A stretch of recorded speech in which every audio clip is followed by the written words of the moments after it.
Good afternoon, everyone. My name is Benjamin, and welcome back to a discussion on, national politics and all sorts of other stuff. So, first things first, um,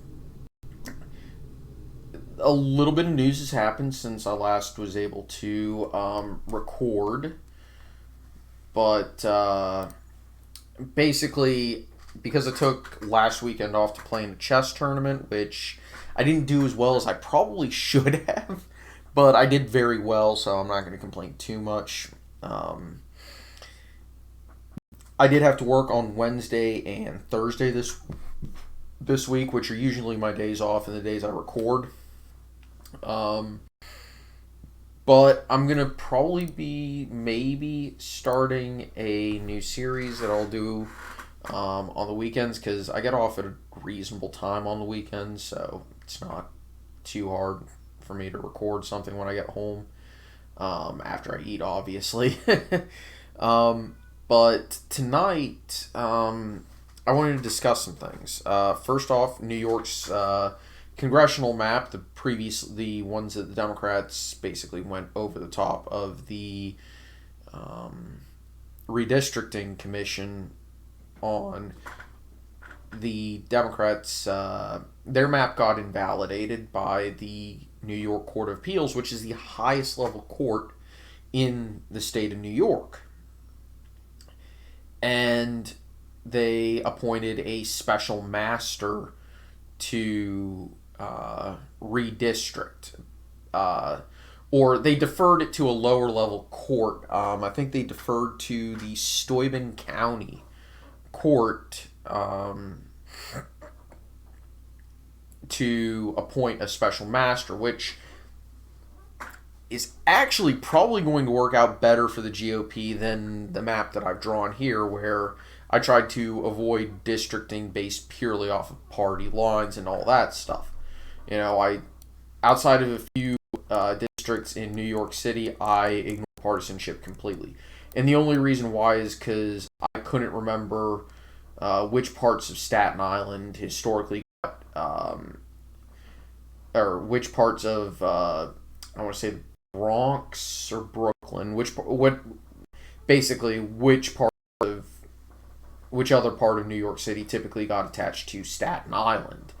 The other thing I did was, as the VRA, Voting Rights Act, requires me to do, is you actually have to draw the majority minority community districts first. So the first, second, third are all, as well as the fourth and fifth, are all VRA districts. I think, yeah, the fifth. And then the rest of the districts, because there's no actual good way for me to redistrict. I think there was also another district that hilariously wound up being plurality of a group that I didn't even think had enough to be a plurality in a district, but okay, wound up being the case that they were, so okay, cool. That's oopsies.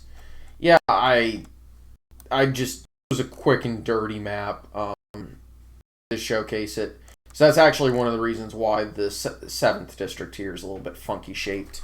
It's not as compact as it should be, but if it was more compact, it'd be splitting two communities of interest up. So,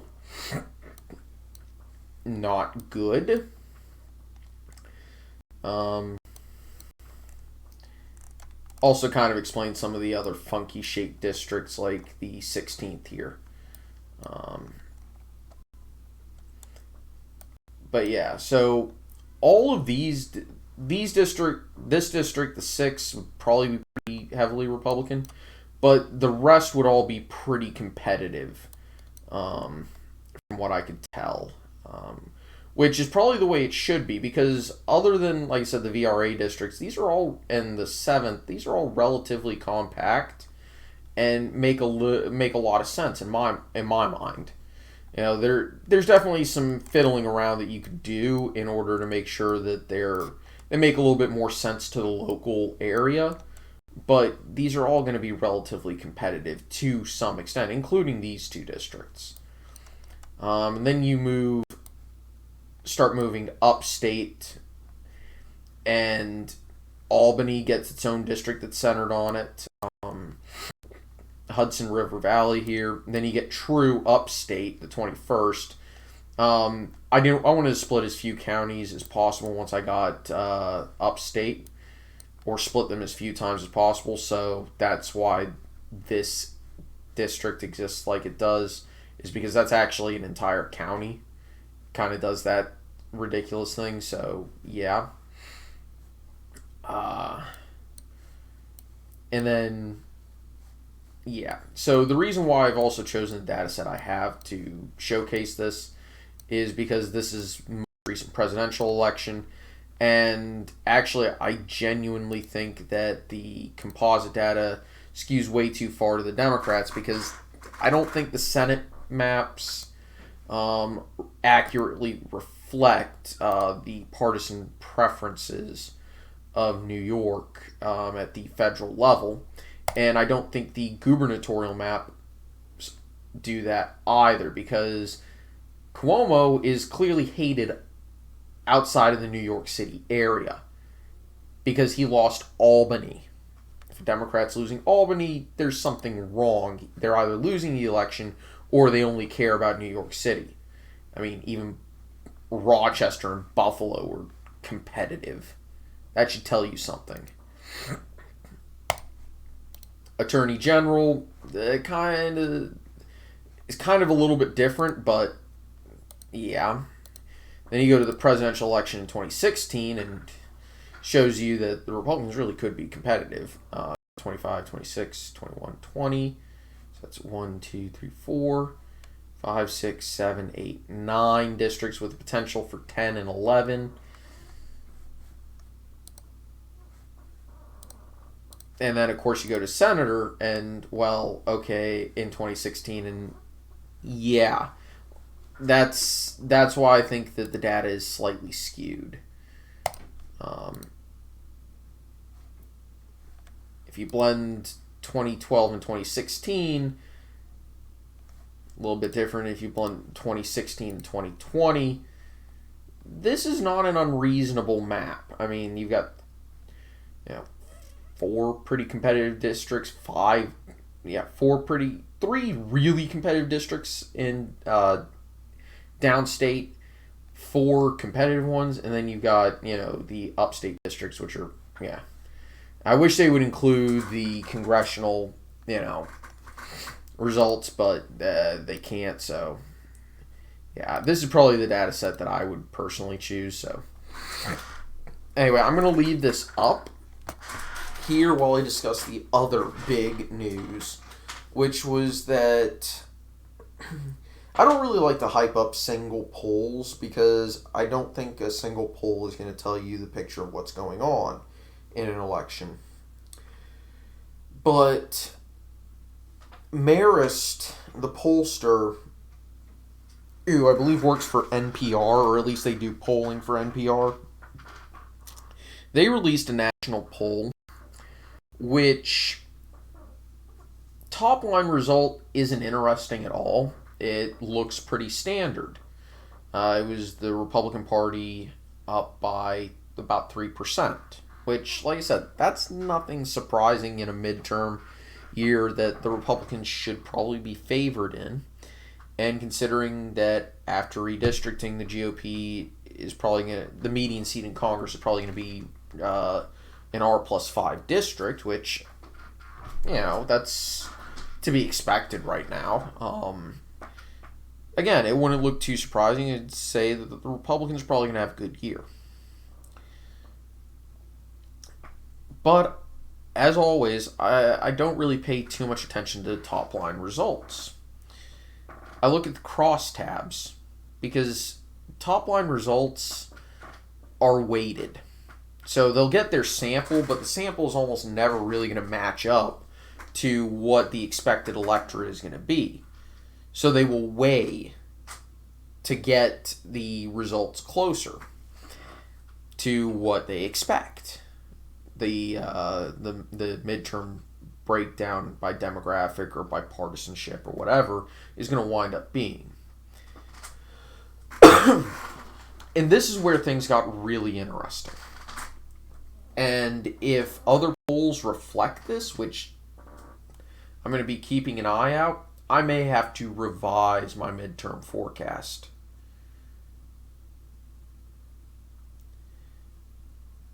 Because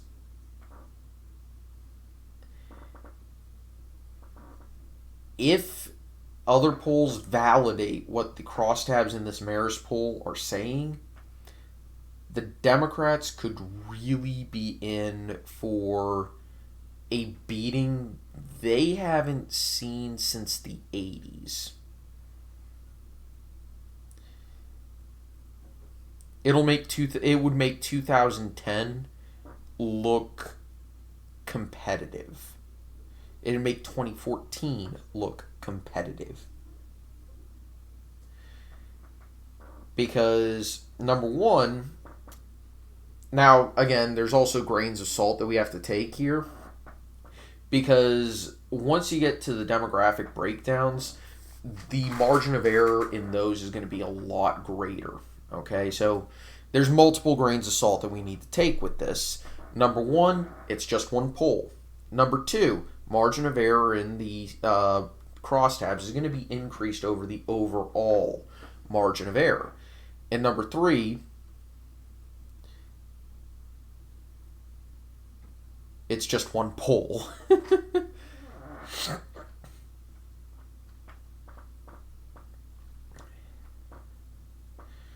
But I feel like I'm repeating myself because this is almost exactly what I said in 2020 quite often, that the crosstabs of multiple polls were just not lining up with the top line results of the polls.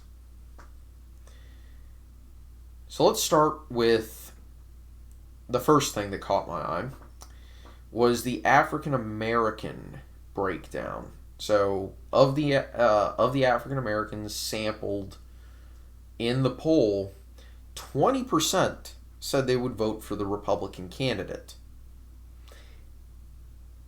That should scare Democrats. That should terrify Democrats. Especially if it's consistent across multiple polls. And I haven't had as much time as I usually do to look at polling. So trust me, I'm going to be going back seeing other generic ballots, seeing if they look similar to this Marist College poll. Second, and I'm not sure if this should scare Democrats more or less than African Americans constituting 20, splitting 80-20 in favor of the GOP, was that the Republicans were polling at about 52 or 53% of the Latino vote. Yeah.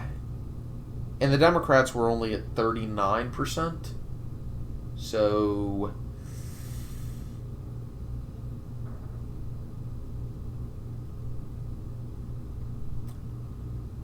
that would be apocalyptically bad for the Democrats.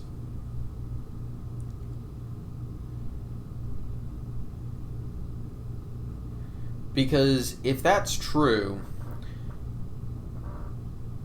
they're not winning in Arizona. They're not winning in Nevada. They're probably not winning in Colorado. They're probably not winning in New Mexico. They're definitely not winning in Texas.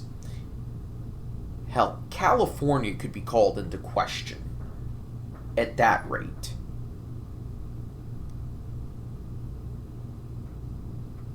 Florida is out of reach.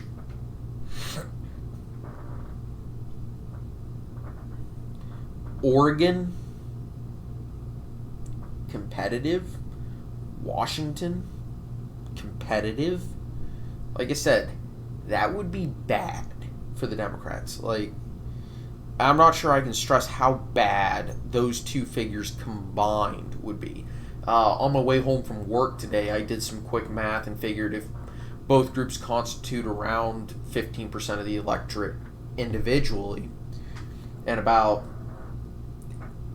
it winds up equating to about an 8 million vote swing in favor of the GOP. A raw vote swing of just 4 million. But even if it was and the way you do that is you take off, from what the Democrats usually can expect to what they would be if these figures were true. And the way you do that is you convert those into raw votes, what they would usually expect into raw votes, and then do the swing, the shift to what they would be expecting, and then you double that. Because what happens if a voter switches from Democrat to Republican is you take off one from the Democrats and add one to the Republicans. So Democrats lose one, Republicans gain one. That's effectively a net swing of 2. Whereas if one party, let's say the Democrats, for example, add somebody who wasn't going to vote, and they vote for the Democrats, that's a swing of 1. That's a net swing of 1. Because the Republicans didn't lose any, but the Democrats gained 1. So, yeah, that would constitute, I think I worked it out, it's effectively from what the Democrats usually get to what they would be getting. We're talking about close to a net 40 swing.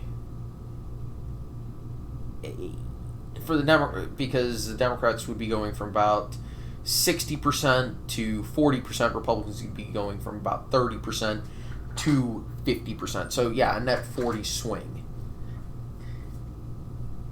That's significant. And like I said, I'm going to be checking to see if those numbers are correct, are true, are validated in other polls. Because if they are, I'm going to be revising my midterms forecast. Because those top line numbers, the top line numbers would not make any sense at all with those sorts of crosstabs. And again, like I said, you do have to make some grains of salt, being that crosstabs don't have as tight a margin of error as a top line result will. And in this case, it is just one poll. But if multiple polls are showing it, we can throw out both grains of salt. Because, number one, multiple polls, so it's just one poll, gets thrown out the window. And the other one is, by adding more polls, you effectively decrease the margin of error because you are increasing your sample size. So yeah, it is bad. It is bad for the Democrats if that poll does wind up validating. Anyway, just wanted to talk about that. So I'm going to say thank you all for watching. I hope you enjoyed. Likes, comments, subscriptions, they always do help, and I do greatly appreciate them. And I'll try to get a video to you on Wednesday. Thank you.